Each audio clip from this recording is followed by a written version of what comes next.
1947 में हमारे देश की जो कैपेसिटी थी 1360 मेगावाट की थी, 1360 मेगावाट की थी। उसी टाइम पे आप देखो कि इंडिया और पाकिस्तान तो भाई एक दिन का डिफरेंस है, 14 अगस्त को पाकिस्तान बना है ना, और 15 अगस्त को हमें इंडिया मतलब अंग्रेज छोड़ के गए तो एक पाकिस्तान बन गया उसी टाइम पे।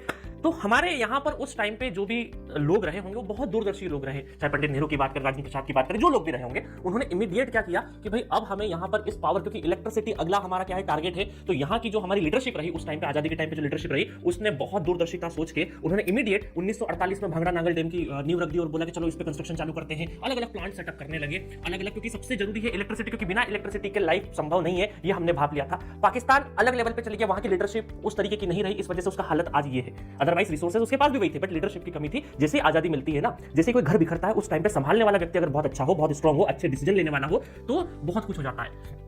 तो क्या हुआ उस टाइम पे, जैसे आजादी मिली तो हमें बहुत अच्छी लीडरशिप मिली, उसने अलग अलग पावर स्टेशंस बनाए, भांगड़ा नागल बनाया जिसमें बहुत बढ़िया तरीके से काम हुआ। 1963 में वो ऑपरेशन में आया, बट बनाना स्टार्ट उसको 1948 में कर दिया था। उसके बाद फिर जैसे 1975 में हमने सोचा कि यार अब हमें क्या करना चाहिए, ये जो छोटे छोटे स्टेट वाइज, क्योंकि जैसे आजादी मिली ना तो एकदम से तो चीजें चेंज नहीं होगी, तो जैसे जैसे जो स्टेट बॉडी थी, राज्य बना दिए, चलो ठीक है राज्य बना दिए, बट जो स्टेट बॉडी थी वो इलेक्ट्रिसिटी लोकली बना रहे थे, अलग अलग स्टेट पावर प्लांट अपना अपना होल्ड रखे हुए थे, बट यहाँ एक दूसरे में कनेक्टेड कोई भी नहीं था। तो फिर क्या किया गवर्नमेंट ने, सोचा क्यों ना हम यार एक ऐसी सेंट्रलाइज बॉडी बनाए जिसको सेंट्रल गवर्नमेंट लीड करे और जनरेशन हम लोग करें।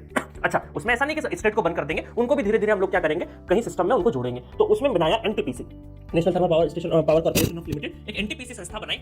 उसको कब बनाया, 1975 में एनटीपीसी बना। उसके बाद बोला कि यार जो ट्रांसमिशन है उसको भी हम एक सेंट्रलाइज एक बॉडी बनाते हैं, जिससे हम क्या करें कि ट्रांसमिशन नेटवर्क बहुत बढ़िया तरीके से चले, क्योंकि भाई बिजली जनरेट तो कर लिया आपने, बट उस जनरेशन को पहुंचाना भी तो है उसको पहुंचाना भी तो है, तो उसके लिए हमें ट्रांसमिशन नेटवर्क की जरूरत पड़ेगी। तो ट्रांसमिशन नेटवर्क में बहुत पैसा खर्च होता है, तो इसलिए सेंट्रल गवर्नमेंट ने बोला कि जिस तरीके से हमने जनरेशन के लिए एक एनटीपीसी बनाया था, सिमिलरली हम ट्रांसमिशन के लिए पावर ग्रिड बनाते हैं। तो पावर ग्रिड का 89 और 90 में पावर ग्रिड बना। आज किसी भी इलेक्ट्रिकल इंजीनियर का ड्रीम होता है इन दो कंपनी में जॉब करने का, एनटीपीसी हो चाहे पावर ग्रिड हो, ठीक है, क्योंकि बहुत बढ़िया तरीके से ये सिचुएशन चल रही है। तो जैसे जैसे टाइम आता गया तो इंडिया इसलिए प्रोग्रेसिव करता है, क्योंकि हमने इलेक्ट्रिसिटी में शुरुआत के जो साल थे हमारे इंडिपेंडेंस के बाद वाले, वहां पर हमने जिस चीज की जरूरत थी जो कि था इलेक्ट्रिसिटी, उसके ऊपर बहुत फोकस किया।